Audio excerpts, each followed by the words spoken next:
Bueno, aquí estamos con Fernando Signorini, le habla Vicente Castro, desde Santiago de Chile. Contento de estar acá con Fernando. Fernando, ¿cómo estás? Muy bien, ¿cómo están ustedes?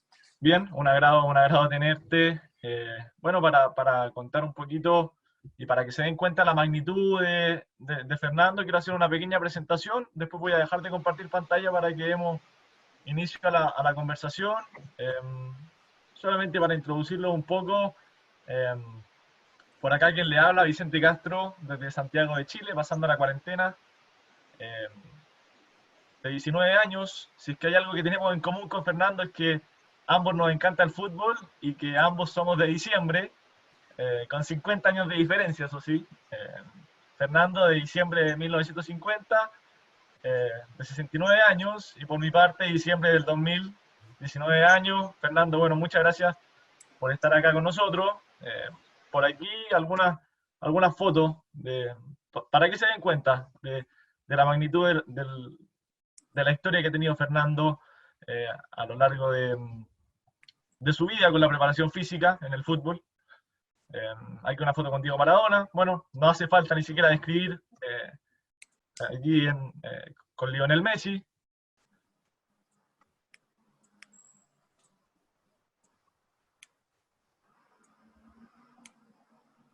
Así que bueno, aquí voy a dejar de compartir para que ya demos inicio a la conversación, Fernando.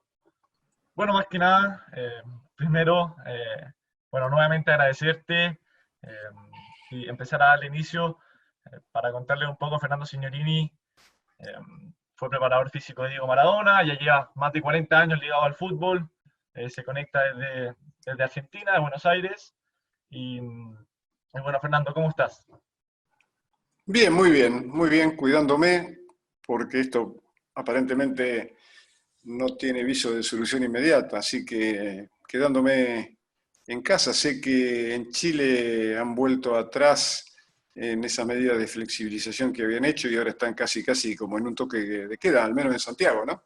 Sí, así está muy complicado, la verdad. Tal como tú lo dices, cada vez está más estricta el tema de la regulación. Así que bueno, vamos a ver cómo se va dando todo. Hay que ser responsable y obviamente quedarse en la casa. Eh, bueno, eh, Fernando, quiero que me puedas contar un poquito sobre eh, a qué estás dedicando tu día a día actualmente, eh, qué haces hoy en día, porque conocemos un poquito más de tu pasado, de con quiénes trabajaste, de los proyectos que has realizado, pero si nos puedes contar y compartir un poco sobre eh, qué haces hoy en día, a qué te dedicas, qué te apasiona. Bueno, a todos buenas tardes. Entonces, bueno, actualmente bastante limitado, ¿no? Por el tema que nos ocupa de la pandemia, pero haciendo contenidos para la Escuela de Entrenadores de César Menotti, de la que formo parte, junto a Rubén Rossi, junto a Ángel Capa. Bueno, hay intervenciones también de Juan Malillo, de Paco Seirulo, de Arrigo Sacchi, de Pep Guardiola. Así que en eso, y después estoy tratando de elaborar mi segundo libro, a ver si en un futuro no demasiado lejano lo puedo editar, leyendo bastante y también haciendo muchas de estas conferencias para distintos lugares de Argentina y de América y del mundo, porque también he estado con gente, entrenadores de Nueva York, de México. Sí, la verdad que no tengo tiempo para aburrirme, ¿no? Para partir, quiero que podamos pasar a un tema que es muy interesante, que es tu etapa con Diego Armando Maradona, y que nos puedas contar un poco sobre cómo se da ese primer acercamiento con Maradona y cómo llega a trabajar con él. No, se da porque yo en el año 83 decidí viajar a Europa para hacer una experiencia en el fútbol europeo, porque como buen hijo o nieto de los barcos siempre nos fascina, nos seduce lo que viene de allá, ¿no? Y yo decidí comenzar por Barcelona porque en Barcelona estaba el director técnico que más me había seducido con su propuesta, no solo desde el punto de vista futbolístico, sino también por el compromiso ético con que él entendía el hecho deportivo. Quiere decir que los fines siempre tienen que estar salvaguardados por los medios. Ganar es importante, pero mucho más importante es la manera de ganar, porque como sabemos en el mundo de hoy, hay otras maneras que están reñidas con los valores éticos, con el respeto hacia el adversario.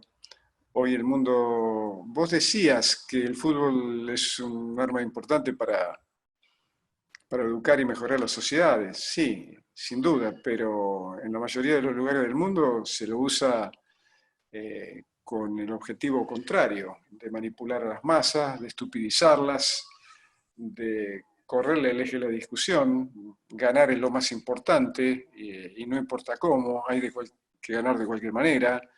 El segundo es el primero de los perdedores. Y todas estas cosas que parten de la miseria de tanto, sobre todo de los medios de difusión. No sé cómo será en Chile, pero en Argentina el tema es muy preocupante y en otros países también. Yo he estado mucho tiempo en Europa, he vivido más de 10 años en Europa y también en España y en Italia principalmente, y hay órganos sensacionalistas también hasta en la misma Alemania, porque la perversidad y el morbo siguen vendiendo y el hecho deportivo pasa absolutamente a un segundo plano. Yo creo que hoy el deporte se usa como elemento deformador, precisamente con el objetivo contrario para el cual fue creado el deporte. Y el hecho de comenzar a trabajar con Diego se dio casi fortuitamente, porque yo estaba en Barcelona, ya había sido agraciado por César Menotti, que muy generosamente me permitía presenciar los entrenamientos de Barcelona. En casi 100.000 butacas que había en ese entonces en UCAM, la única persona autorizada por Menotti para ver los entrenamientos era yo, fuera de su cuerpo técnico, ¿no? Y un día, el 28 de junio del 1983, tuve la posibilidad de conocer a Diego, justo en el momento en que llegó a un entrenamiento, al entrenamiento previo a la final de la Copa de la Liga que iban a jugar al otro día, partido de revancha con el Real de Madrid en el Nou Camp. Y él, que siempre llegaba último, ese día llegó primero, y cuando quiso ingresar estaba la puerta del vestuario cerrada, y yo estaba a unos metros, hacía mucho calor, estaba a la sombra de una columna, y viéndolo forcejear, se me ocurrió decirle, la primera vez que hablaba con él, le dije, ¿viste, Diego? Después dicen que al que madruga Dios lo ayuda. La primera vez que llegas temprano y está la puerta cerrada. Y él entonces ahí se dio cuenta, se percató de que yo estaba y sonriendo vino caminando hacia mí, diciéndome, ¿podés creer que yo sea tan verde? Y nos pusimos a charlar, él sabía que yo era preparador de jugadores porque, claro, lleno de curiosidad le había preguntado algún día a Menotti, ¿quién es ese que está ahí en la tribuna anotando todo? Así que nos pusimos a charlar, me dijo que él jugaba al otro día la final y después viajaba a Argentina y a la vuelta, de la pretemporada de Andorra, quería invitarme a su casa a comer un asado y a charlar porque tenían pensado con su representante de entonces, Jorge Sitterpiller, de abrir una escuela de fútbol. Así que yo le dije, no te hagas problema, yo voy a ir a Andorra, y a Andorra fui, y ahí comenzamos a estrechar más el vínculo y después se hizo el asado. Y bueno, y ahí comenzamos una relación realmente fantástica. Y el 24 de septiembre del 83 se produjo la lesión que le propinó Antonio Goicoechea cuando le fracturó su tobillo izquierdo. Y yo que estaba muy cerca de él, asistía a la rehabilitación que llevaba adelante el doctor Oliva, que había sido médico de la selección argentina en el 78 y en el 82 con Menotti. Y tras ese primer periodo de readaptación funcional, yo comencé a trabajar ya en la rehabilitación activa. Y bueno, yo se encontraba muy a gusto con los trabajos que hacíamos. Yo antes de comenzar a trabajar, eh, se lo dejé bien en claro, para ayudarte te tengo que conocer. Y no solamente conocer desde el punto de vista físico, yo también tengo que saber de tu parte emocional, que es decisiva, porque si un día realmente no tenés ganas, y bueno, a lo mejor lo utilizamos para charlar, inclusive para charlar de fútbol, ¿no? De qué sé yo, de conceptos. ligados a la eficacia del juego, o con temas que a vos te ocupen o te preocupen y en la que yo te puedo ayudar. Así que desarrollamos una muy armoniosa relación de absoluta confianza, obviamente basado en el respeto, basado en la honestidad, en la lealtad. Tal es así que yo no acepté firmar el contrato que me propuso, dije que no, que yo contrato con él no iba a firmar, tenía que ser una relación de mucha empatía, que él me había contado de muchos amigos a los que le había brindado apoyo y después le terminaron haciendo juicio. Entonces que conmigo no, que la relación nuestra no iba a comer ninguna venegra, que era como lo conocíamos en Argentina a los abogados. Así que un apretón de mano y vamos. El día que no te sientas más de gusto me lo decís y me voy sin reclamarte nada. Y yo me reservo el mismo derecho. El día que pase algo que a mí no me guste, yo me voy y vos no me vas a reclamar nada. Así que bueno, tan mal no nos fue porque estuvimos, bueno, durante casi 11 años después juntos, 11 años que se interrumpieron en el 91, cuando él fue suspendido por doping en el partido contra el Bari en Nápoli, pero después retomamos la relación cuando él volvió al fútbol en Sevilla, después lo acompañé en Racing de Avellaneda junto a Carlos Fren y la última aventura, la última cosa que hicimos juntos fue la preparación del Mundial del 94 en Estados Unidos. Perfecto, Fernando, perfecto. Sí, hablaste sobre muchos temas, pasándolo por parte, me quiero quedar un poquito, hacerte un stop cuando mencionas eh, cómo se vive el exitismo. Hoy en día el resultado es lo que importa o es lo que se pone como prioridad número uno, eh, y no se le da valor al proceso, al camino. ¿Cómo crees que le podemos aportar a la sociedad? ¿Cómo crees que el fútbol puede ser algo que ayude en vez de perjudicar al desarrollo de la comunidad? Es un tema muy, muy complejo, porque para eso necesitas indefectiblemente la ayuda de los organismos, de los mecanismos que tenga el Estado. Uno por sí solo, una golondrina no hace verano, hace falta una decisión política en ese sentido de que ubique al deporte en el lugar que el deporte tiene que ubicar dentro de una sociedad que realmente persiga el objetivo de ser mañana mejor que hoy. Y el deporte tiene que servir precisamente para eso. Si el deporte no sirve para educar, si el deporte como elemento formativo y cultural no es transformador de una realidad social y en este caso de un ambiente que es realmente preocupante, no tiene sentido. ¿Para qué sirve? ¿Para salir campeón, dar una vuelta? Claro, porque al final ganar, todos, muchos ganan y perder, muchos pierden. Al final Sí, del día, lo importante es lo que tú dices. claro, además hay victorias que atrasan mucho más que muchas derrotas, ¿no? Entonces yo creo que, bueno, ya lo decía Albert Camus acerca de que todo lo que él había aprendido acerca de la lealtad, del compañerismo, de la solidaridad, lo había conseguido a través del fútbol, ¿no? Bueno, esos valores siguen existiendo. Lo que pasa es que ha cambiado el paradigma. Hoy el fútbol tiene que servir para lo que decíamos anteriormente, ¿no? Para estupidizar, para hacernos creer que somos importantes, que cuando a lo mejor el mundo y la sociedad se está cayendo a pedazos y resulta que nosotros nos hacen perseguir la zanahoria del fútbol, fútbol a la mañana, fútbol al mediodía, fútbol a la noche, fútbol en televisión, fútbol en las redes, fútbol en los diarios. Bueno, basta, un poco más de otra cosa, porque no solamente de fútbol vive el hombre, yo no puedo mirar la vida por el ojo de una cerradura a donde haya una pelota. Hay otras cosas que pasan y que te ayudan sinceramente, como el fútbol, en otras áreas, sobre todo áreas ligadas a la sensibilidad, la sensibilidad a través de las cosas también que tienen que ver con el hecho artístico. Es como alguna vez decía Marcelo Bielsa, ¿no? Que la sociedad de hoy premia lo que se consigue, no lo que se merece. Y así entonces el éxito es tener, no es ser. Entonces si vos tenés un automóvil último modelo, tenés un jet privado, tenés un yate en el puerto de Valparaíso, puede ser, o de Viña Sí, del Mar, sí. entonces sos un exitoso. No, a lo mejor sos un narcotraficante o a lo mejor un vendedor de armas. Y hay otro tipo que no tiene absolutamente nada, pero es un tipo encantador. Ya, bueno, pero ese no, como no tiene nada, la sociedad no lo premia. Hoy el éxito tampoco se analiza.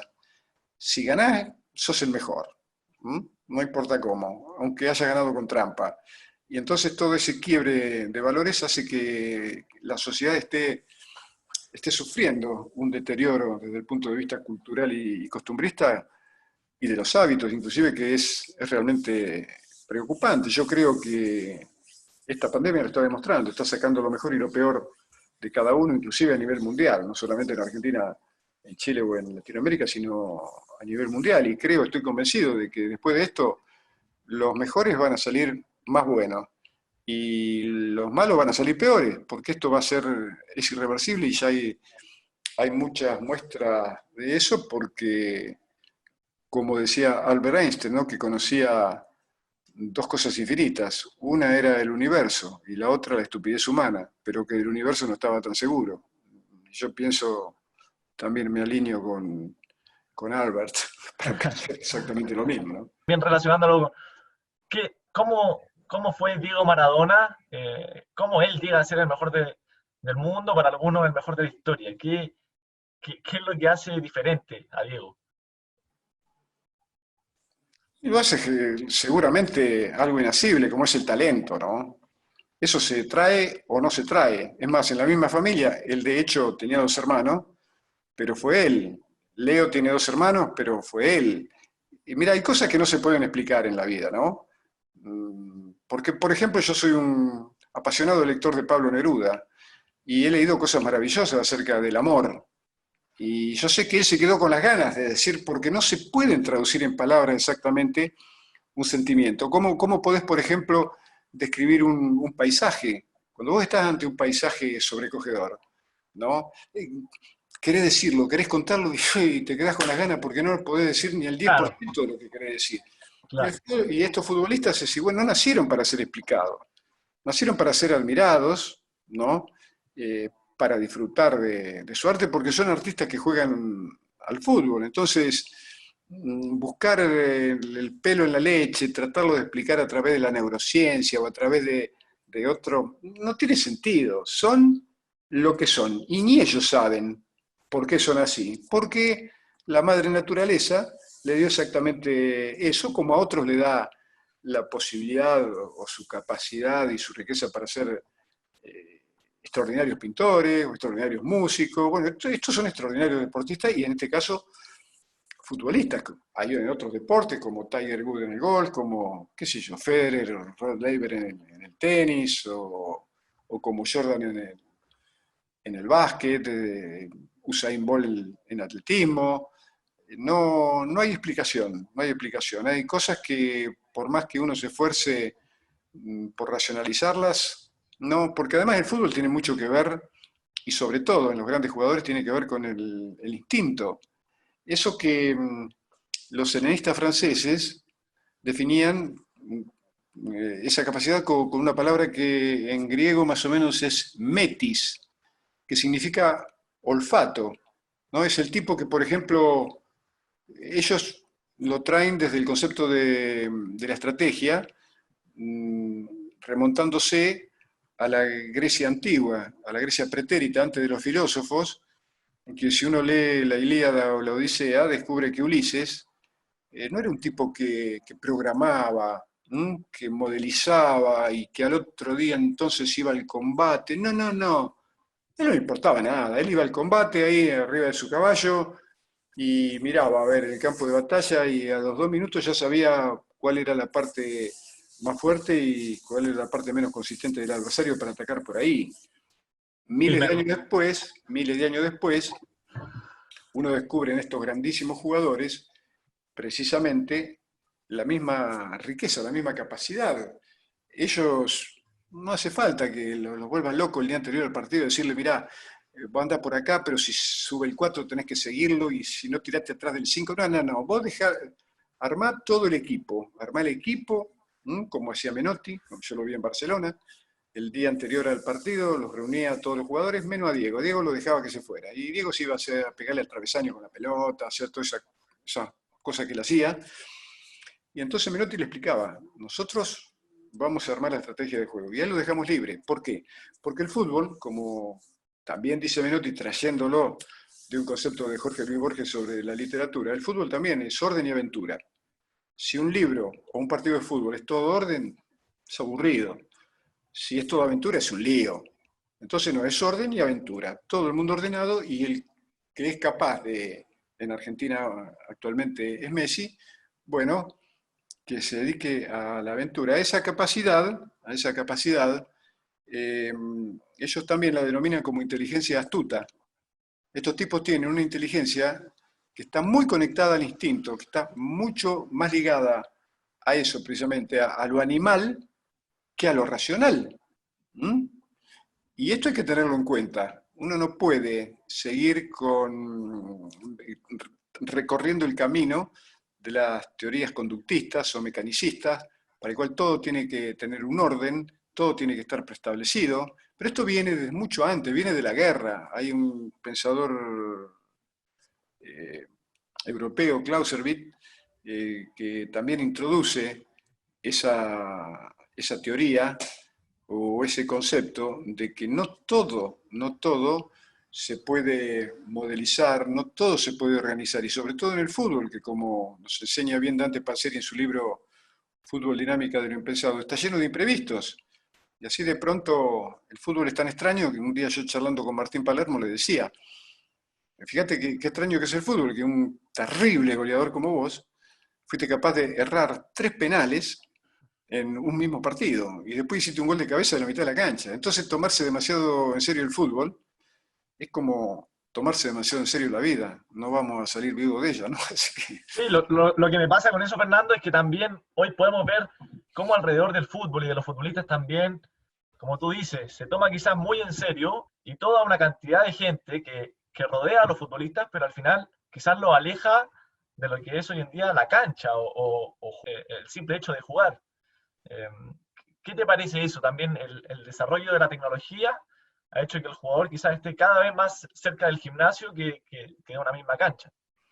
a mí no me cabe ninguna duda, pero el problema es que antes de intoxicar a los jugadores, nos intoxicaron a nosotros, los que estamos a cargo de los grupos, ¿no? Entonces, mira, cuando yo estudié, yo me recibí en el año 73, ¿m?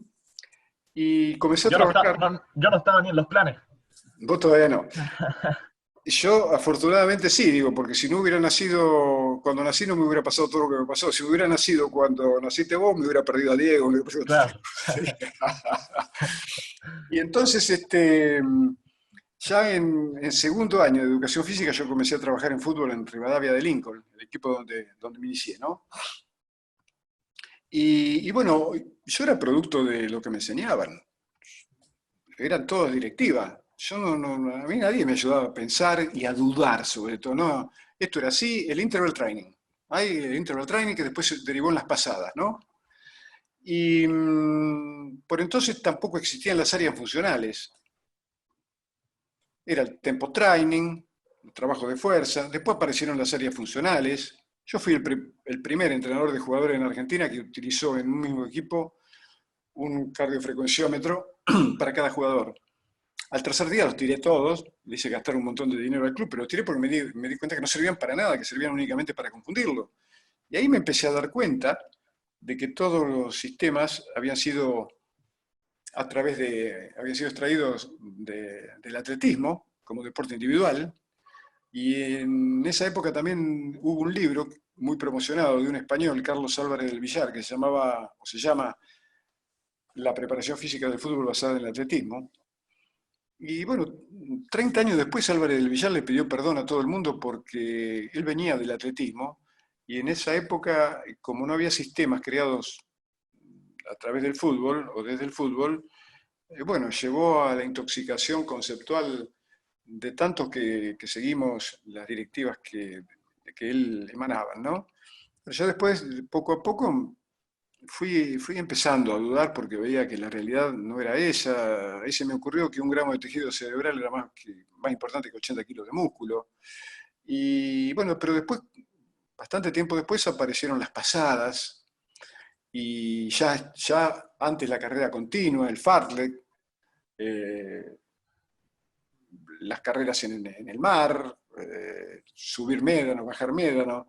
Después fueron, claro, últimamente los drones, los GPS, la neurociencia, y todo viene al fútbol. Pero lo mismo que hacen en el fútbol lo hacen para los atletas, hacen para los jugadores de básquet, de vóley. Es como que el mismo remedio sirve para todas las enfermedades, ¿no? Entonces, no.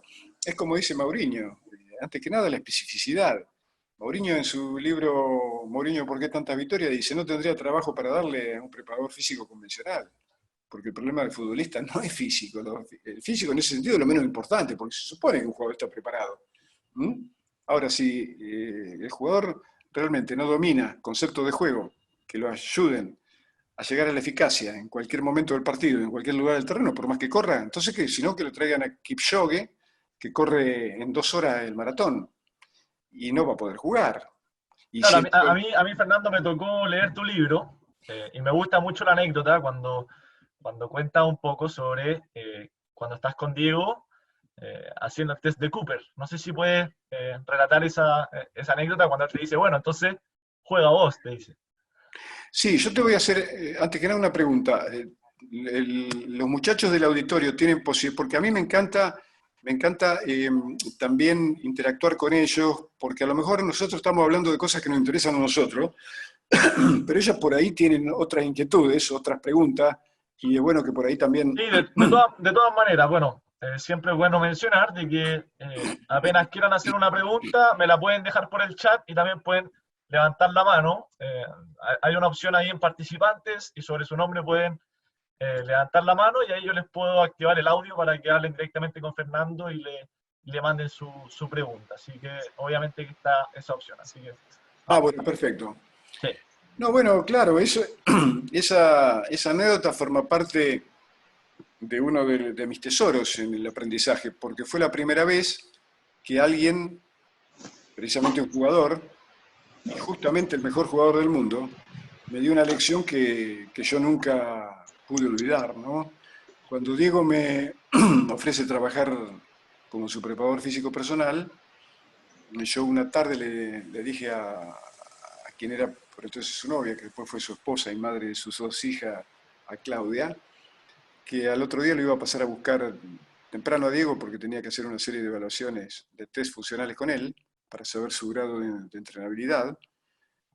Así que le digo, mirá, traten esta noche de comer livianito, de dormirse temprano, de portarse bien, y yo mañana lo voy a... Bueno, y al otro día lo pasé a buscar y nos fuimos al estadio Johnson Reima, donde después hizo la pista de las Olimpiadas del 82, del 92, y le expliqué a Diego que hacía mucho calor, que era una prueba en la que él iba a tratar de recorrer la mayor cantidad de distancia en 12 minutos, que yo le iba a ir marcando los minutos que faltaban para que si él comenzaba muy rápido se iba a quemar, si empezaba muy lento no iba a llegar. Entonces yo le iba a... Y bueno, andar modelando el ritmo de acuerdo a tu conveniencia para recorrer la mayor cantidad de metros. Y al final vamos a medir frecuencia respiratoria, frecuencia cardíaca y metros recorridos.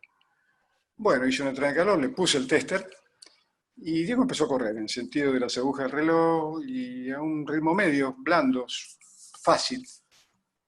Y yo pensé que, bueno, se está guardando para el final. Y empezaron a pasar los minutos, y 11, y 10, y 9, y siempre 8, y 7, y 6, 5, y siempre igual. Y no cambiaba nunca. Y digo, bueno, estará cansado, qué sé yo, se guardará para los últimos metros, pero no.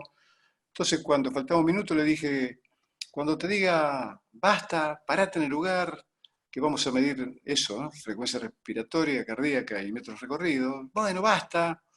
Y entonces me le fui acercando y cuando me voy acercando, estaría a 8 o 10 metros de él, estaba con las manos en jarra, así como fastidiado, ¿no? Y moviendo la cabeza y me dijo, esto no sirve para nada. A lo que yo pensé, bueno, me quedé sin trabajo el primer día, ¿no? Y entonces le digo, bueno, ahora le tiro toda la teoría por la cabeza y, ¿cómo que no sirve para nada? Esto lo desarrolló el doctor Kenneth Cooper en la Universidad de California de Los Ángeles y sirve para, no sirve para nada, ¿sí? Y no me miraba. Y, ¿cuánto tenía que hacer? Entonces ahí fue cuando le dije, mira, un futbolista de la elite mundial como vos, en el puesto que jugás, 3.600 metros. Y entonces él, sin mirarme, me dice, ¿y cuánto hice? Y yo saqué la cuenta y había hecho 2.550. Y entonces todavía sin mirarme me pregunté, ¿y vos cuánto hiciste? yo tenía 32 años, estaba bien, y le digo, y mínimo 3.200, le dije como para no humillar a los demás, ¿no? Entonces él se agachó, agarró la botellita y de abajo me mira y me dice, bueno, entonces el domingo jugá vos. Entonces eso me dio la primera gran lección, porque te repito, yo había hecho la carrera que hace todo el mundo para recibirse de lo que nos recibimos, y en general te enseña gente que sabe mucho de fisiología, mucho de biomecánica, mucho de neurociencia, mucho de psicología, mucho de filosofía, pero de fútbol y de futbolista no tienen ni idea, ¿no? Entonces yo después, ya estando en Barcelona trabajando con él, tuve la posibilidad de estar 10 años con uno de los mejores de la historia dentro de la cancha y uno de los mejores, trabajé también como 12 años con uno de los mejores de afuera, ¿no? Que fue, además de uno de los técnicos que rescató el estilo de fútbol argentino, que fue César Luis Menotti, ¿no? Entonces, a través de ellos, del doctor Oliva, de Ángel Capa, y después de tantos amigos de diversos países, yo tuve posibilidad de tomar más de un café con Alfredo Di Stéfano, con Enrique Omar Sibori, con grandes jugadores del pasado que me fueron nutriendo muy generosamente. Siempre los mejores, los que más saben son los que menos se guardan, porque conocimiento que no se comparte se pierde, y entonces eso me ayuda a la evolución. Entonces, Sí, a propósito de eso, Fernando, te quiero hacer el agradecimiento público de que, bueno, la verdad cuando te contacté para que pudiéramos hacer este encuentro, me sorprendió porque a los 10 minutos de que yo te escribí, ya me habías dicho que sí y ya teníamos fecha y hora lista. Hoy en día estoy acostumbrado a que en el mundo del fútbol exista mucho hermetismo, de que se hacen entrenamientos a puertas cerradas, de que nadie te quiere contar nada porque todo es competencia. y Entonces, nadie te quiere contar nada para que no te rías de lo que hacen, porque sí, sí, entonces bueno, por eso antes de pasar a un espacio de preguntas, porque ya hay un par de manos levantadas por acá, te quiero hacer ese agradecimiento y te voy a dar primero el acceso al audio a Mauri Sanz. Mauri, ¿estás por ahí? Te voy a... Mauri, ¿estás Sí, con él? buenas noches. Perfecto, dale. Hola Fernando, buenas noches y bueno, y muy agradecido por ser un guía en todo lo que es la preparación de futbolistas, así que agradecerte y mandarte un fuerte abrazo. Estudié en tu ciudad natal, en Lincoln, y soy de la provincia de Mendoza, así que ¿En agradecerte. serio? No me digas, ¿en qué año? Y del 99 al 2002.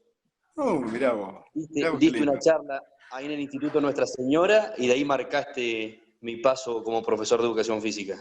Ah, mirá vos qué bien, qué bueno, qué lindo recuerdo. Recuerdo hermoso de una ciudad espectacular y bueno, hoy desde Mendoza, así que, y escuchándote por donde estés y por donde andás, así que estoy muy emocionado y bueno, agradecido siempre por tus palabras. Bueno, Mauri, ¿dónde estás viviendo ahora? En General Alvear, Mendoza, en el sur de la provincia. Ah, Cerca. mira, me estás hablando. Sí, sí, Sí, conozco además, sí. Una sí, zona sí, sí. fantástica. Maravillosa, así que bueno, cerca de Chile también, así que bueno, saludo acá a nuestros hermanos. Chilenos. Gracias, Sí, sí. Mauri. Sí, muchísimas gracias y bueno, seguimos escuchando. Abrazo fuerte, Fernando. Bueno, Mauri, Buenísimo. un abrazo enorme. Lo mejor para vos, para tu familia. Cuídense mucho. Gracias. Voy a pasar ahora con Víctor Reyes. Te voy a activar el audio. Dale, Víctor. Genial. Hola, hola, Fernando, muchas gracias por toda esa charla y gracias a Vicente también por compartir estos buenos momentos donde nos podemos nutrir como profesional. Te cuento, bueno, soy profesor de educación física y además soy entrenador de fútbol de un colegio y tengo una trayectoria de unos pequeños años trabajando en el fútbol. Pero hoy día también me encuentro con hartas problemáticas que se nos está apareciendo producto de esta pandemia. ¿Cómo motivar desde tu experiencia? ¿Cómo poder seguir con estos entrenamientos? Que tú contabas con eso de poner en duda un poquito con el tema físico frente a lo que es la técnica y los conceptos futbolísticos, cómo poder entregarlo de la mejor manera hoy día que estamos dentro de una casa.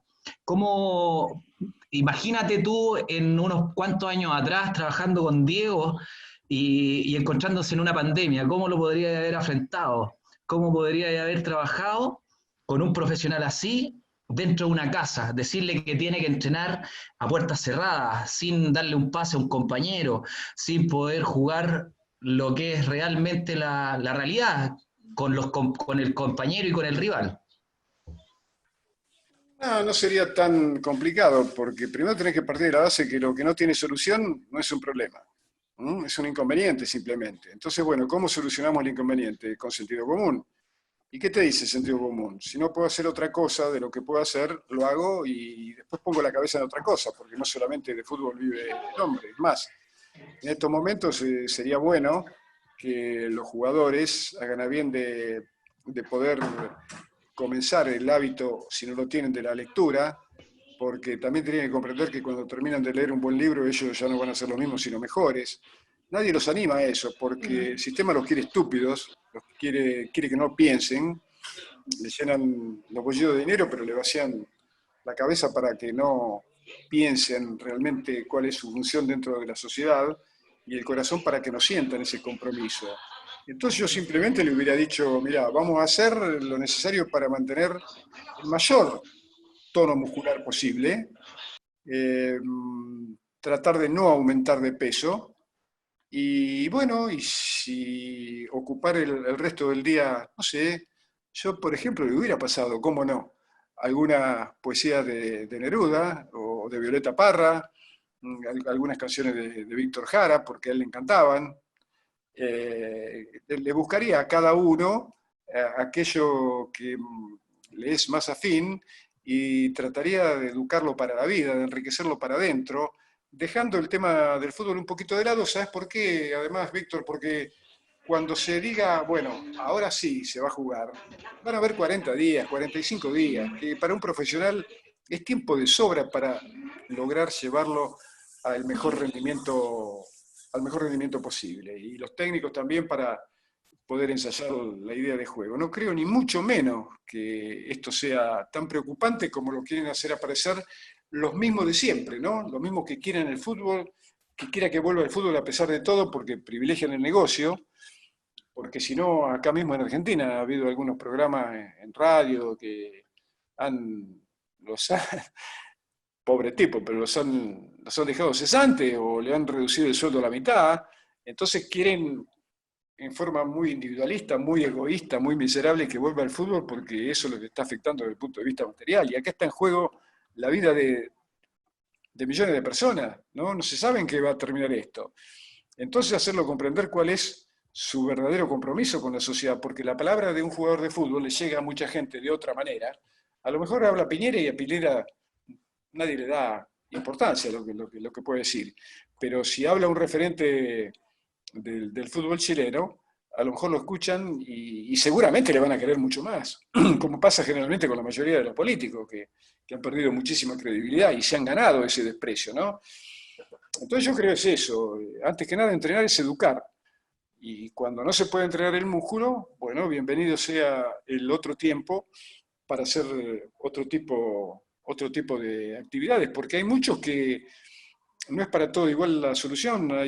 Yo creo que en Chile mismo hay jugadores que deben tener un jardín espacioso, o un bosque, una cancha de golf muy cerca, y hay otros que viven en un departamento, acá en Argentina mismo y en Chile también, esos lugares que acá se llaman villas, no sé cómo se llamarán en Chile, a lo mejor viven 8 en un lugar qué sé yo, de 6 por 6, en 36, en 40 metros cuadrados viven 6, 7 personas. Y bueno, ¿y qué va a hacer entonces? ¿Es que se va a volver loco? No, tranquilo, primero defenderle algo mucho más importante que el estado físico, que es la salud física. Porque si un jugador puede estar muy bien físicamente, pero tiene un pequeño tirón en el aductor. Entonces, tiene un gran estado físico, pero no tiene salud física. El estado físico se lo mete en la oreja porque no le sirve para nada. De eso hay que ser consciente. No es tan importante. Porque además, te repito, también sería bueno hacerles repasar algunos conceptos que tienen que ver con la eficacia. Hay algunos libros, por ejemplo el de Menotti, Fútbol sin trampa, que es realmente una enciclopedia. Ahí está todo lo que un jugador de fútbol tiene que saber, tiene que dominar para tratar de ser mejor, y no es precisamente a partir de lo físico. Mira, en esto de lo físico yo mismo he sacado conclusiones, y en mi libro, Vicente lo leyó, digo que, por ejemplo, si en la época en que el Santos de Pelé ganaba siempre, tenía un preparador físico, y el San Cristóbal tenía otro, y si hubiéramos llevado el preparador físico del Santos al San Cristóbal, el San Cristóbal iba a salir último. Y si llevábamos el de San Cristóbal al Santos de Pelé, iba a salir campeón igual. Hoy en día, en cualquier equipo del mundo, tienen un preparador físico, bien, perfecto, pero si en vez de ese hubiera estado Víctor, igual hubiera sido campeones. Y el último a lo mejor era último. Y pasa también con muchos técnicos son campeones, pero a lo mejor otro técnico con ese equipo y en ese lugar hubiera sido también campeón y hubiera jugado mejor y hubiera sacado más puntos de ventaja. Entonces todo muy relativo. Ahora lo que pasa es que si seguimos el mandato de los medios, que están llenos de tipos que realmente no saben nada, porque el 98%, y estoy siendo generoso, de los periodistas, además de no saber, son irrespetuosos, son vulgares, demasiado frívolos para mi gusto, y el fútbol es otra cosa, y nosotros tenemos que estar comprometidos con eso. Nosotros mucho más que ayudar al jugador a ganar títulos, que eso depende de un montón de cosas, depende de si la pelota pega en el palo y se va afuera o no. Tenemos que tratar de lograr de él el mejor ser humano posible, porque así va a cambiar el ambiente del fútbol y así va a empezar a cambiar la sociedad a través de los mensajes que ellos puedan bajar, porque te repito, no es lo mismo que lo diga Messi a que lo diga, qué sé yo, un político argentino, no es lo mismo. Buenísimo, Fernando. Aquí pasando, bueno, y gracias, Víctor, por la pregunta también. Ahora pasando a una siguiente pregunta, Tomás Somoza. ¿Estás por ahí, Tomás? ¿Me escuchas? Y dale, conéctate nomás con el micrófono. Buenas noches, ¿se escucha? Sí, un poco bajo, pero dale, eso, sí. Puedes activar el video también, vale. Bueno, buenas noches, Fernando. Muchísimas gracias por estar acá, un placer. Muchísimas gracias a vos también, Vicente, por la oportunidad. Habla aquí Tomás Somoza desde Morón, en el conurbano bonaerense. Y bueno, nada, Fernando, ¿qué herramientas podemos utilizar? Yo, entre paréntesis, soy estudiante de periodismo. ¿Qué herramientas podemos utilizar para esto, para no estupidizarnos? ¿Cómo nos comprometemos con la sociedad? Pero no solo desde el lado del fútbol y los futbolistas, sino también con la persona que por ahí tenemos al lado, un hermano, una hermana, un padre, una madre. Yo creo que fundamentalmente empezando a sacar conclusiones propias, ¿no? A no ser lo que el sistema quiere, a pensar el mundo y la vida por uno mismo. Por ejemplo, darnos cuenta de que si no nos importa el otro, ¿de qué sirve la vida? ¿No? En definitiva, el mundo tendría que ser una gran familia, y habría que alejarse también hasta la estupidez de los nacionalismos, porque a ellos que están en Chile, ellos no eligieron nacer en Chile, nacieron en Chile porque los padres estaban ahí. Y nosotros no nacimos en Argentina porque quisimos, sino porque nuestros viejos estaban acá. Si hubieran ido a Tailandia, seríamos tailandeses. Y además una muy buena manera es, vos que sos muy joven, por ejemplo, empezar a acercarte a los referentes de los barrios populares para dar una mano, porque y mucho más después de esta pandemia va a hacer falta, de cualquier tipo. No digo simplemente que el hecho de ir a poner el cuerpo, pero de prestar colaboración en todo para que todo aquello que vos les puedas dar, ellos lo puedan recibir. Y respecto de si te vas a dedicar también al hecho del periodismo deportivo, bueno, tenés que leer a los grandes maestros, no sé, a Waldo Rizone, a Dante Panzeri, a Ulises Barrera, a Pepe Peña, o a los de ahora, a Ezequiel Fernández Mur, a Ariel Sher, a Alejandro Wall, gente que realmente tiene un compromiso muy alto porque toma al fútbol como lo que es, un arma fantástica, un arma transformadora para el bien y no para el mal.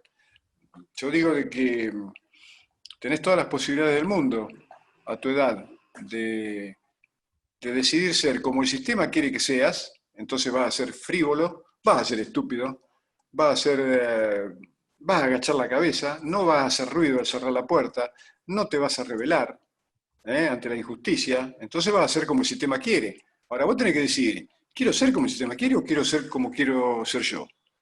Porque el mismo Oscar Wilde dice que una de las más grandes virtudes del ser humano es el poder de rebeldía ante la injusticia.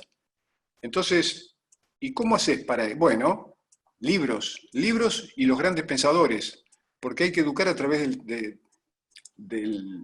la espiritualidad, por un lado, y de una de las, tal vez el arma más fantástica que tiene el ser humano, que es la sensibilidad, ¿no? La sensibilidad es determinante. Mira, alguna vez Einstein dijo que muchas veces la imaginación es más importante que el conocimiento. Y yo en mi libro digo, sin ánimo de mentirlo, que ambas virtudes, sin el auxilio de la sensibilidad, pueden dar lugar a hechos sangrientos, brutales en la historia de la humanidad, porque los tipos que con mucho conocimiento desarrollaron la bomba de Hiroshima y Nagasaki, con mucha imaginación también, y las tiraron y mataron 180.000 personas en 30 segundos, tenían mucho conocimiento, tenían mucha imaginación, pero tenían cero de sensibilidad. Entonces vos, todos, tenemos que comprometernos cada día con ser más sensibles. ¿Y cómo se logra ser más sensible? Bueno, leyendo los mejores libros, escuchando muy buena música, o hasta agarrando un instrumento, para que el instrumento sea una prolongación tuya y sacar cosas de adentro. Y algo fundamental que a mí, sinceramente, me cambió la vida o mi forma de ser, la poesía. Sí, yo creo que en la poesía nosotros encontramos un elemento.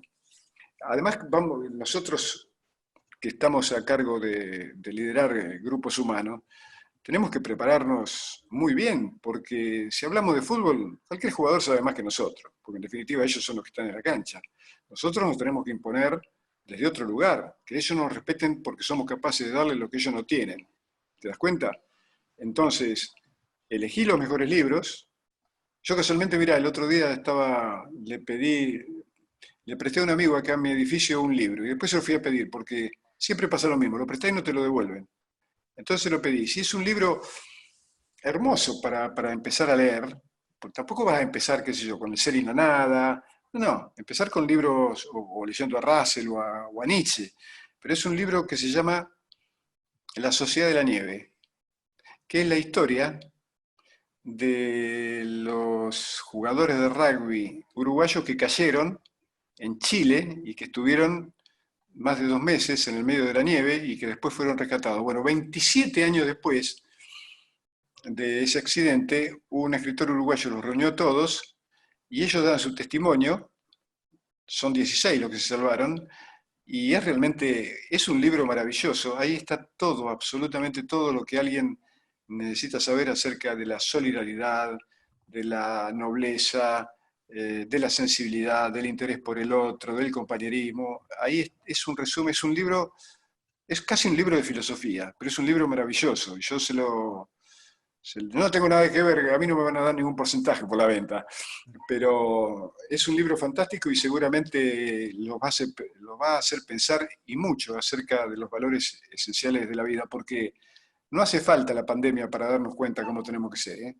No, a ellos le hizo falta, a la mayoría, porque además lo declaran, les hizo falta caerse y pasar la que pasaron y tener que practicar la antropofagia y morirse de frío con 30 grados bajo cero en ese avión en medio de las inclemencias del tiempo.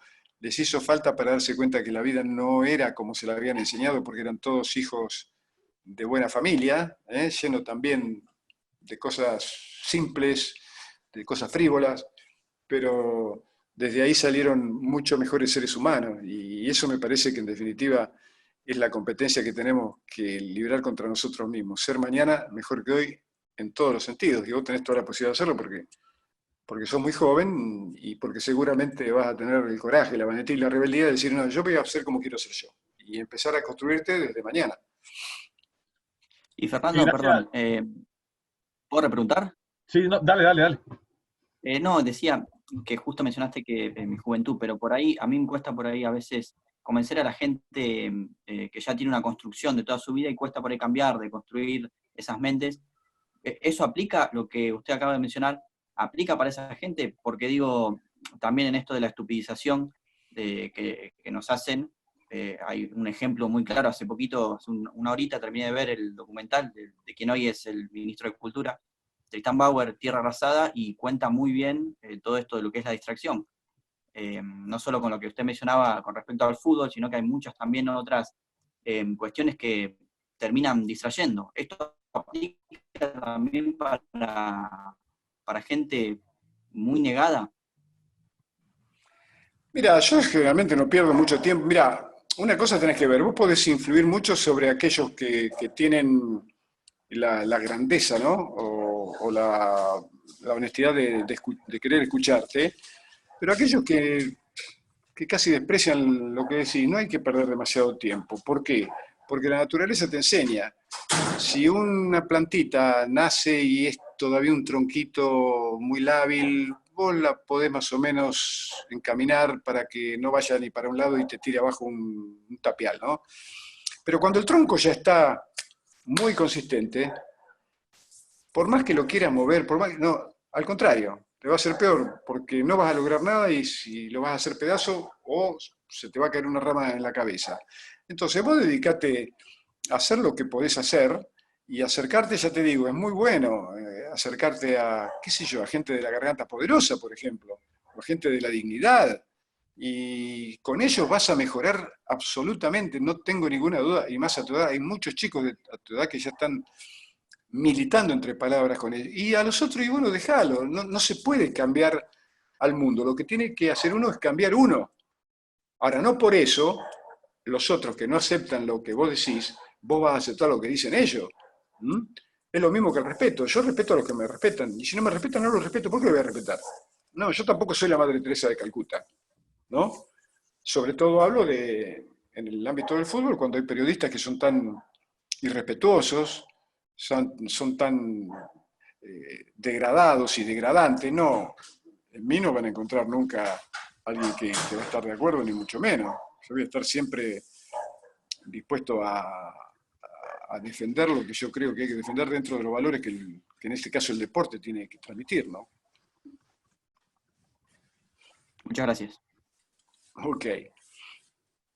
Buenísimo, buenísimo, Fernando. Sí, sobre eso que tú dices, sobre que uno puede mejorar el mundo cambiando uno. Mi padre suele decirme que uno de un día para otro no puede cambiar el mundo, pero sí uno puede ayudar cada día a una persona, o dos, o tres, y eso probablemente no va a cambiar el mundo completo, pero sí va a ayudar a mejorarlo. Así que gracias por compartir eso. A ver si es que tenemos otra pregunta. Sí, me han llegado varias preguntas. Voy a ir primero con la de Milenko Valenzuela, querido profesor, que manda una pregunta por acá. Dice, todos enseñan tácticas deportivas, definiciones, conceptos, pero nadie te enseña a salir a una cancha cuando eres visita, o cómo ser un ganador, o cómo sacar, inflar el pecho para vestir tu camiseta que estás defendiendo. ¿Cómo se puede trabajar en eso? Nada, de todo yo todavía no, sinceramente no terminé de definir qué es un ganador. Cualquiera que se dedique a la competencia, son todos ganadores. Lo que pasa es que a veces el resultado, ¿cuándo son ganadores? Cuando ganan. Después hay que ver, hay jugadores que ante un resultado adverso o ante una actuación que no le es como ellos pensaban, tienden a batirse. Pero eso ya es un problema que es muy difícil de resolver porque fundamentalmente el fútbol, entre todos los deportes, es el que más compromiso tiene desde el punto de vista emocional. ¿Por qué? Porque significa una pasión, es una construcción cultural de las clases populares, ¿no? Y como tal cualquiera se siente con el derecho a saber, y eso también habría que verlo, porque quien nunca estuvo delante de un plantel, y sobre todo cuando se van a jugar cosas importantes, y surge la angustia, no es fácil. Pero yo digo de que en cada lugar es distinto, cada jugador, si bien el fútbol es un deporte de conjunto, está formado por individualidades que son distintas, no solamente en lo físico, sino también en lo psicológico y en lo emocional, cada cual mañana puede aparecer con un problema distinto, entonces cada día es una construcción nueva, para eso hay que desarrollar una relación de mucha empatía, de mucha confianza, de mucha honestidad con el grupo. Desgraciadamente ahora, como uno es también cautivo de los resultados, a lo mejor no tenés tiempo, porque perdiste 4 partidos y duraste un mes y te tenés que ir. El proyecto de hoy en el fútbol es ganar el domingo, y si no ganás estás en problemas, y si perdés 2 partidos ya estás casi afuera y al tercero te fuiste seguro. Pero a mí no me... Eso de... Porque hay muchos que insisten con eso. Hay técnicos que se pasan gritando como monos en la cancha, como si pudieran desde ahí solucionar algo. No pueden solucionar absolutamente nada, porque además en cancha con 60, 70 mil espectadores, te escucha el que pasa al lado, y el otro no te escucha de ninguna manera, te puede escuchar. Ah, bueno, pero entonces los periodistas que no saben nada, dicen, no, es un técnico ganador. No, ganador no, es un tipo que no puede controlar sus emociones, es un histérico que va para aquí, que va para allá, que lo afecta tanto el hecho deportivo, que mejor que se queden, le hacen mucho mal al deporte y se hacen mal a ellos mismos, porque el día de mañana se van a infartar. Yo he visto grandes entrenadores de nivel mundial, que están simplemente mirando lo que sucede y en el primer tiempo, a lo mejor dicen una cosa, se levantan una vez por tiempo. Hoy la mayoría es también producto de lo que la sociedad y lo que los medios quieren, entonces eso de andar revoleando las manos para aquí, para allá, corriendo, sudando como un mono, te dice, oh, pero ese tipo, ¿qué? ¿Y ese tipo qué? Ese tipo, sinceramente, que se dedique a otra cosa, porque por hacer monigotada, entonces yo también soy capaz de hacerlo. ¿No? Los que están seguros de lo que han hecho, ¿qué quieren? ¿Resolver en el medio del partido lo que no hicieron durante la semana? No, es prácticamente imposible, ¿no? Pero yo te repito, yo desconfío mucho de esos que dicen que son ganadores porque vuelvo a insistir. ¿Y cuáles son los perdedores? ¿Quién quiere perder cuando va a la competencia? Todos quieren ganar, porque la competencia es para eso, es para ganar. Siempre y cuando, como decíamos anteriormente, se respeten temas que tienen que ver con la ética deportiva. Todo Claro, lo que esté dentro del reglamento, todo lo que esté dentro del reglamento es aceptable, y todo lo que esté afuera por él no, pero a mí con 4 gritos no me convencen. Yo he conocido, bueno, el mismo Menotti, el mismo Beckenbauer, que han sido campeones mundiales y sin embargo estaban en el banco, no decían una palabra, ni decían, ni querían, ni le permitían a los ayudantes que dijeran algo, ¿no? Pero bueno, esos son verdaderos conductores, verdaderos líderes. Los otros son, ya te digo, mirá, hay un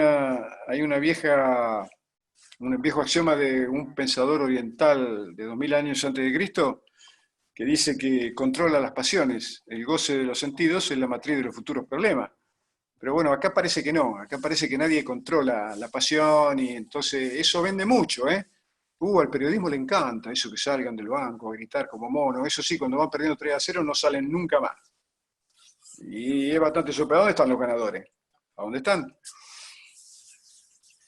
Buenísimo, buenísimo. Gracias por compartir eso. Ahora tenemos varias preguntas y acabamos de cumplir, digamos, 1 hora, 2 minutos de charla. Pasa muy rápido. Entonces le quiero agradecer a los 61 participantes que hay en este momento y en total ya llevamos más de 100 personas que han ingresado a la sesión. Ahora la siguiente pregunta la va a hacer Vicente Muglia, que estoy contento de que pueda estar acá porque lo leo todos los fines de semana y también durante la semana. Porque siento que le aporta algo al periodismo. Vicente, te voy a activar ahora el micrófono, a ver si... Sí, ahora ya está activado. Vámonos a Vicente. Hola, ¿ahí me escuchas? Sí, te escucho bien. Ahí está. Bueno, profe, ¿cómo estás? Para mí un gusto, como siempre, escucharte. Entré más tarde, pero bueno, sabía que ibas a dar esta charla y tengo una gran admiración, ¿sabes? Por vos y por todo por César y por toda la gente que está en la escuela de entrenadores, ¿no? De César. Quería hacerte una pregunta, profe, relacionada con la actualidad. Volvió el fútbol ahora este fin de semana en la Bundesliga. No sé dígame si ya hablaste de este tema, ¿no? No. ¿Qué opinión tenés sobre esta medida provisoria de la FIFA de poder realizar 5 cambios en función de que quizá los jugadores físicamente no estén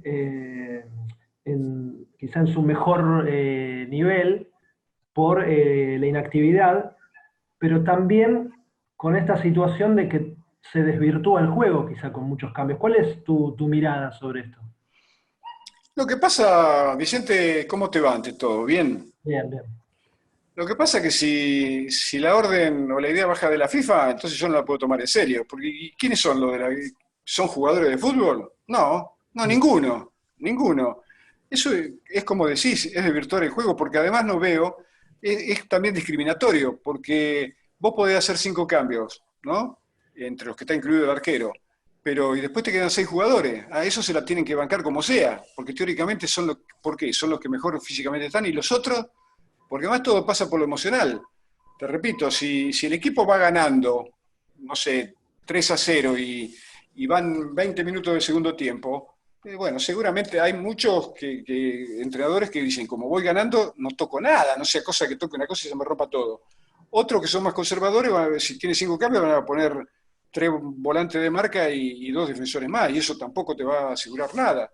Yo digo que no, para mí no tiene absolutamente ningún sentido. Eso en todo caso queda a criterio de los entrenadores, que no sé si tampoco fueron consultados. Yo he hablado con muchos y todos creen que es una medida ridícula, pero te repito, viniendo de la FIFA, no podías esperar que, bueno, cada tanto podrían acertar en algo, pero siempre se terminan equivocando, ¿no? Porque ellos también hacen esto tratando de por todos los medios de que el fútbol vuelva cuanto antes, pero yo no sé por qué ellos viven en un mundo aparte. ¿Por qué no dejan que los que realmente saben, los especialistas, que hasta los especialistas tienen duda porque infectólogos, neumonólogos, están todos sin todavía poder agarrarlo de las patas a este bicho que anda por todos lados y haciendo estrago? Entonces que tengan un poco más de respeto, porque ayer decíamos que hubo un jugador inglés, no sé si es del Bolton, que dijo que él no va a jugar. No. Y aunque lo obliguen, no va a jugar, porque él tiene una familia y tiene un nene de 5 meses. Y que le resulta payasesco porque le prohíben ir a la peluquería, pero le autorizan a ir a interactuar con 30 personas entre cuerpo técnico y, bueno, y después, ¿qué? ¿Voy a volver a mi casa y voy a infectar a mi bebé de 5 meses? No, no voy a jugar. Y a mí me encantaría que los jugadores, los principales referentes del mundo, de una vez por todas, den un paté en el tablero, como dice Juan Manuel Lillo, hagan ruido al cerrar la puerta. Dijeron, no, no vamos a jugar hasta que no estén absolutamente dadas las garantías. No vamos a jugar, ¿para qué? ¿Para privilegiar el negocio? Porque además el fútbol uno dice, se desvirtúan con 5 cambios, pero más se desvirtúa sin gente. Un partido, cuando el fútbol es una creación de las clases populares, ¿no? Es una construcción. Ahora resulta que no, en Alemania quieren hacer muñecos. Esto ya lo escuché en el año 88 a Silvio Berlusconi, cuando era presidente del Milan, decir que había que terminar con las selecciones nacionales, porque los jugadores eran un capital de los clubes, ¿no? Que pagaban fortunas por ello, que se lo daban a las selecciones, muchas veces interrumpían muchos compromisos que tenían los equipos para ello, ¿no? Para dárselo a la selección, y después, si la selección iba mal, los jugadores le venían devaluados, desmotivados, mucho lesionados. Entonces, no, una gran Champions League a nivel mundial. Y la otra cosa muy preocupante que dijo, que había que jugar sin público. Sin público, el público tenía que ser virtual. Se jugara, ¿no? Y entonces vos desde tu casa en la televisión, cuando enfocaban la tribuna, iba a haber gente que... No, pero era todo virtual. Entonces yo digo, si corremos ese riesgo, está bien, formará parte de la evolución, y un día también el fútbol va a terminar, porque hace 2000 años todo el mundo se volvía loco con el circo romano, y un día el circo romano, bueno, ahora es peor, ¿no? Porque lo que está pasando por ejemplo, con la MSL, con eso de la pelea dentro de la jaula en Estados Unidos, es una aberración que ni siquiera en tiempos del Imperio Romano uno hubiera comprendido, y mucho menos ahora. ¿Pero por qué? Y por el negocio, por la perversidad, porque la gente quiere ver sangre, y entonces la gente quiere ver fútbol. Pero antes que fútbol hay que educar a la gente, y hay que hacerle comprender que antes que el fútbol tendrían que volver otras cosas y dedicar nuestro tiempo a tratar de construir una sociedad mejor. No es seguir estupidizándonos como lo van a lograr. Ahora, los dueños del negocio están contentos. No, que haya 5 cambios, mañana va a haber 6. Y yo no hago ningún cambio, porque ¿quién me va a obligar? Está bien, estoy autorizado, no los hago.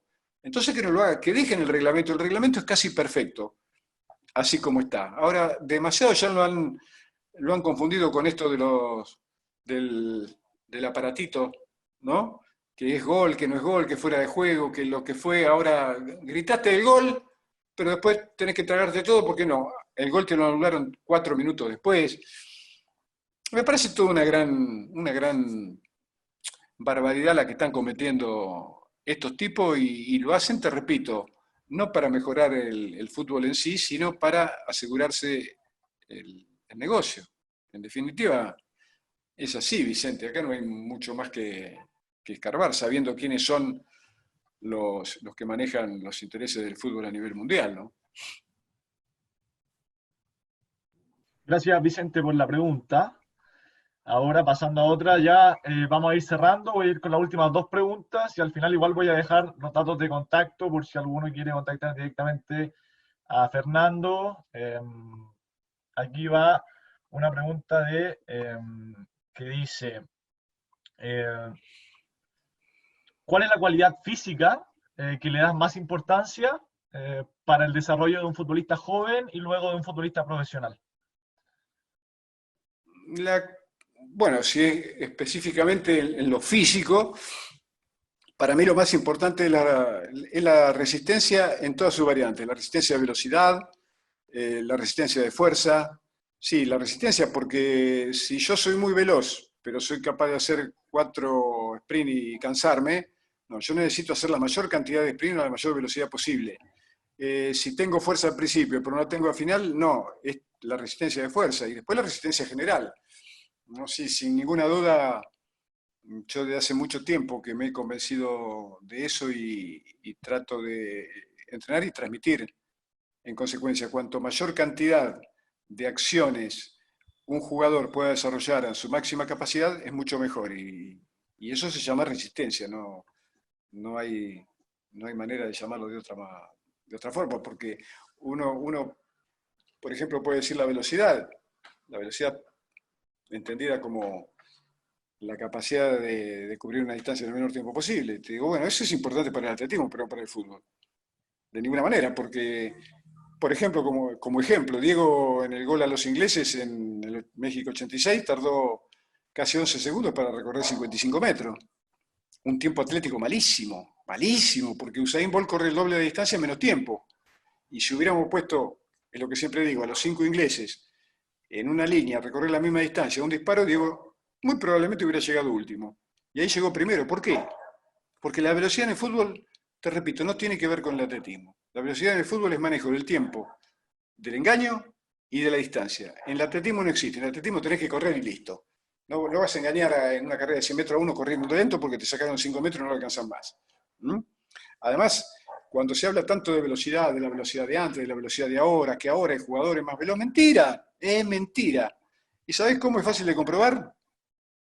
En el año 1912 se registró el primer cronometraje oficial para determinar el récord del mundo. Fue en una reunión atlética que se hizo en Estocolmo, en Suecia, y el agraciado fue un tal James Lippincott. Yo soy muy malo hablando inglés. Marcó el tipo 10:06 segundos. Con cronometraje manual, con una zapatilla que parecían zapatos, en pista de carbonilla. Se necesitaron 106 años, pista de sintética, calzado especial y ropa también especial para que Usain Bolt bajara en 58 centésimas, perdón, en 48 centésimas ese tiempo. Entonces, ¿de qué me están hablando? ¿De qué velocidad? Bueno, entonces, si la velocidad es tan importante, ¿por qué no jugó Ben Johnson cuando lo llevaron a Canadá? Porque era el hombre más rápido del mundo. Y lo echaron a patada porque siempre llegaba último. Porque no sabía jugar. Porque él iba para un lado y la pelota iba para el otro. Y después, Usain Bolt. Usain, la velocidad que tiene. Vamos a traer Usain. Y lo llevaron a la trasera de Inglaterra. ¿Y a dónde está? ¿A dónde trascendió? No es eso. No es eso porque ellos no manejan los secretos del fútbol. Si es tan importante la fuerza, bueno, entonces, ¿y por qué juega Iniesta y un fenómeno? Y Messi, que es un enano, y Houseman, que era una piltrafa, y como ellos, ¿cuánto? Y Pablito Aymar, y en Argentina Placente, ¿cuántos jugadores maravillosos hay en Chile? Y si es importante saltar, bueno, que juegue Javier Sotomayor, el cubano, que salta 2.45, y no podría cabecear en ninguna de las áreas, porque no se trata de saltar más, sino de saber saltar, y tiene que ver con la sorpresa, con las pequeñas sociedades, con que el lateral desborde por derecha y entonces el 9 la magia el primer palo y se vaya al segundo y los defensores pasaron de largo y vino el pase y el tipo sin saltar la mete adentro. Entonces, o seguimos abocados a las teorías que vienen del atletismo y nos dejamos seguir intoxicando y confundiendo, como le pasó a los argentinos después del Mundial de 58, cuando nos golearon, y entonces, el fracaso. ¿Y cuáles eran los motivos del fracaso? Y según los dirigentes, que no saben nada, la gran mayoría, salvo excepciones, dijeron que había sido porque nos pasaron por arriba corriendo. Pero no se dieron cuenta que el campeón fue Brasil, que jugaba al ritmo del samba. Entonces, o seguimos repitiendo los errores que nos fueron enseñados por tipos que ya digo, si ustedes leen los programas de los profesorados de educación física, ¿quién los hace? Huerco Yankee, y los hace, no sé, tipos que a lo mejor saben mucho, sí, de fisiología de la fuerza, bueno, que vayan a entrenar atletas olímpicos, de levantamiento olímpico, porque hay muchos que todavía hasta insisten en entrenar la fuerza máxima en el fútbol, cosa que a mí me pone colorado, me da vergüenza hasta decirlo, porque yo, para desarrollar la fuerza máxima, necesito que la resistencia sobre la cual la voy a ejercer sea mayor a la fuerza que yo aplico, porque si no es así, yo lo puedo hacer contra una pared, ¿no? Contra una pared, contra un muro, contra un palo, entonces yo estoy, y a los 10, 12 segundos ya recluté toda la fibra. En el fútbol vos tocás a uno y el tipo se corre. Entonces, ¿por qué? Bueno, porque le dan entrada a todos estos tipos. Ahora decime, ¿a dónde jugaron? ¿A dónde jugaron? ¿Y cuáles son los conceptos que tienen? Son conceptos que vienen de la fisiología. Pero repito, el fútbol es un tema mucho más ligado al artístico que a la ciencia. Porque si no sería muy fácil. Ahora vienen con el tema de la neurociencia. Y yo veo algunos entrenamientos que a mí también, sinceramente, me dan risa. Viejo, yo estuve con los que estuve. A mí no me van a engañar. Así nomás.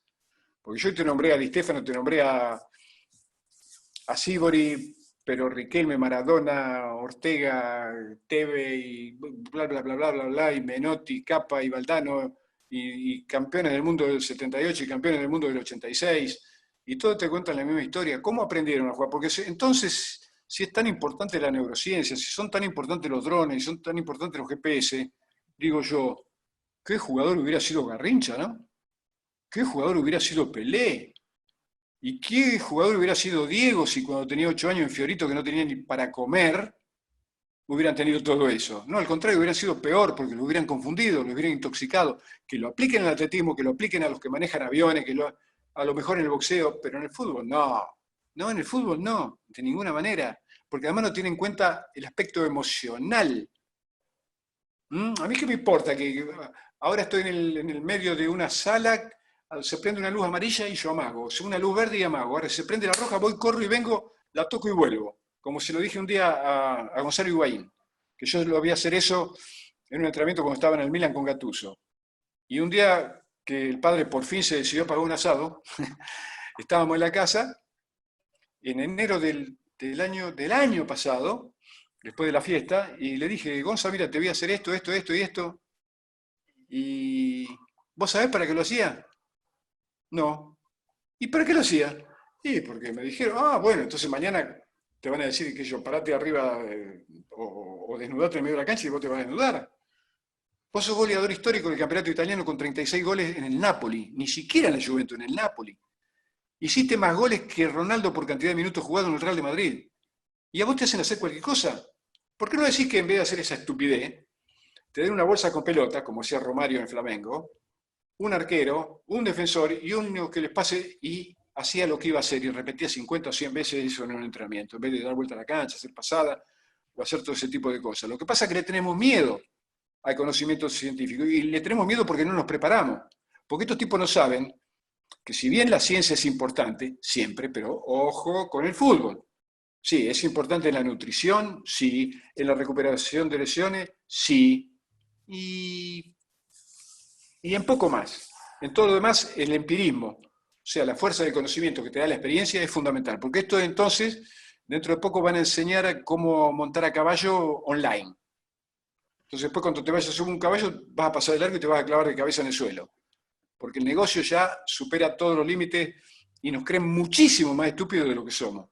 Y no puede ser, alguien tiene que salir a decir las cosas, pero para eso hay que prepararse, porque si no estos tipos te vienen con que, ¿viste cuando hablan de la fatiga? No, porque bueno, porque los niveles de milimoles de lactato, bla, bla, bla, bla, no, porque si no la CPK, ah, sí, es importante. Bueno, y yo digo, si estuviéramos en un gimnasio con ustedes, yo lo agarraría, les pediría a ustedes a ver quién se presta al experimento. Yo necesito un gimnasio o un lugar cerrado. Uno que se preste a hacer el experimento. Un fisiólogo, para darle lugar a la ciencia. ¿Y saben lo que necesito? Uno de ustedes que venga con un perro así, con un Rottweiler con una cabeza así de grande, que hace 4 días que no come.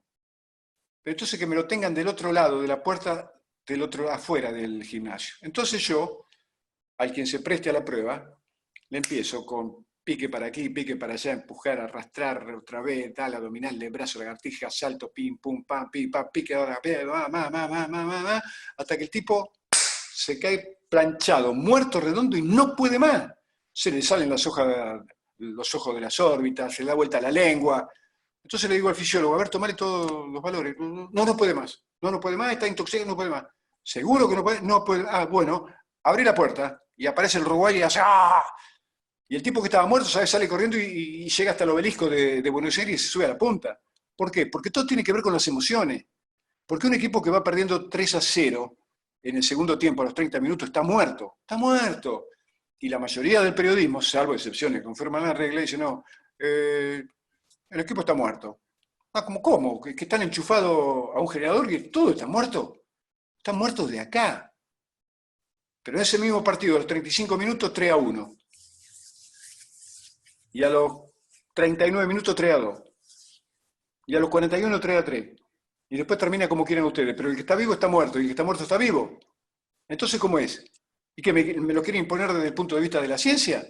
Bueno, que alguien me lo explique, porque sentirse cansado, y lo decía el doctor Oliva, no es necesariamente estar cansado, es un problema de acá. Vos muchas veces salís de tu casa, y todo así, está hecho pelota, porque qué sé yo, te fue mal, y qué sé yo, por ahí mirás así y hay una cartera con $10.000. Se te fue la tristeza, se te fueron los problemas, se te fueron todos. Y otro día salís hecho una cosa así, como si fuera el rey del mundo, y viene una señorita en minifalda y le decía, ay, hola linda, y te dice, viejo boludo, cállate la boca, y te sentís hecho un estúpido. Porque todo lo que no está ligado a esto y a esto. Eso que tenemos entre las piernas, que se lo metan a donde quieran. Eso es una estupidez. Hay que poner huevo. ¿Qué es eso de poner huevo? ¿Qué se cree que somos gallinas? No, viejo. Esto, el conocimiento, la emoción, la preparación, el afecto, esos son las fuerzas que hay que desarrollar. Todo lo demás son vulgaridades, son estupideces, arcaísmos que han llegado hasta nuestro día porque no sé quién todavía se encarga de arrastrar ese carro o de empujarlo para que llegue hasta acá. Pero cualquiera de esos tipos, si vos lo sentás en una mesa, suponete en una mesa que esté Guardiola, que esté Menotti, que esté Klopp, que esté Bielsa, no pueden abrir la boca, no pueden abrir la boca. Entonces que no me jodan con todo este modernismo que está impulsado por el gran negocio, porque cuando el fútbol era pasión de multitudes, había jugadores maravillosos, todavía no había gimnasios, no había gimnasios. No, gimnasios que favorecieran a Di Stéfano, a Pucca, a Gento, a tantos jugadores maravillosos de aquella época.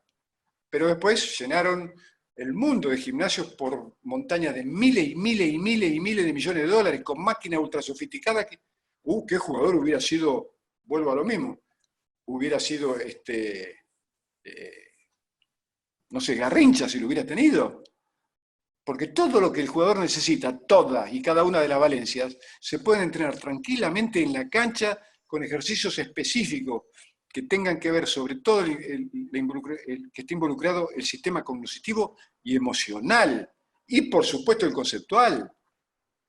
Todo lo demás se puede hacer, sí, porque el fútbol es el único deporte, la única disciplina que uno puede hacer todo mal y ganar igual. Porque, te repito, yo recuerdo a Argentina, Brasil en el Mundial del 90 en Torino, yo de dentro de la cancha, el arco de Argentina parecía que era el parche de un bombo. Pegamos bum, bum, pum, pum, palo, travesaño, palo. Y en una jugada hizo así Diego, se le dio a Canilla y ganamos el partido. Tenemos que haber perdido 6-0 y ganamos 1-0. Pero eso a mí no me confunde, porque vos podés ganar un partido así, la mayoría los perdés. Es todavía esta dicotomía. ¿Y qué es más importante, jugar bien o ganar? Jugar bien y ganar. ¡Qué estupidez! Los mejores equipos de la historia del mundo en el fútbol, ¿qué eran? ¿Equipos que jugaban de cualquier manera? No, equipos que jugaban bárbaros porque tenían jugadores maravillosos. Ahora, ¿que a un partido puede ganar cualquiera? Sí, cómo no. ¿A un partido? Sí, porque la suerte interviene como en ningún otro deporte. Pero no se engañen, no se dejen seguir engañando, porque si no vamos a seguir recorriendo siempre el mismo camino y el fútbol no va a salir de donde estamos. Por a mí no me cabe ninguna duda que en la mayoría de los países el fútbol de hace 40 años era mucho mejor que ahora porque había mejores jugadores. Llegar, ¿no?, a todos los chicos, sobre todo porque son muy jóvenes, que de todo lo que les dije, no se trata de copiar y pegar, ¿eh? No, de ninguna manera. Yo estoy hablando de mis convicciones, que son fruto de mis 47 años, junto a gente que realmente de esto sabe muchísimo más que yo. Pero en honor a la verdad y para ser honesto, no traten de copiar, no, traten de tomar lo mejor. Pero ustedes sepan que la certeza es el límite de la evolución y la duda es el motor que la sigue impulsando. Así que ustedes tienen que tener su propio modelo, más allá de que le guste uno y le guste otro, pero desarrollen su propio modelo, porque si no un día no van a saber qué hacer. Entonces, indaguen, busquen, vean, experimenten, hagan una cosa y sale mal, vuelvan a corregir, y sepan que lo que sirve un día a lo mejor no le va a servir el otro. Pero bueno, uno tiene que decidirse por un estilo, así como se define por un estilo en la vida, también se tiene que definir en un estilo para abrazar y llevar adelante esta profesión. Entonces, como última sugerencia, ni siquiera es un consejo, los invito a eso, a dudar de todo, a dudar inclusive de lo que digo yo, pero a dudar inclusive de lo que dicen papá y mamá, porque muchas veces papá y mamá, porque nos quieren bien, nos llevan por caminos que a lo mejor no queremos recorrer o nos llenan de temores. No, animémonos, ¿eh? Tienen alas, aprovechen para batirlas y para laborar lo más alto posible. Tienen todas las posibilidades del mundo y sobre todo el inalienable derecho de hacerlo. ¿Ok? Un codazo para todos, ya que no se pueden dar abrazos, y hasta la próxima. Gracias, Fernando, gracias. Aquí ya le doy el cierre y bueno, nuevamente te agradezco en nombre de todos por todo. La verdad, un fenómeno. Así que gracias y nos veremos en la siguiente. Hasta pronto. Dale, hasta pronto.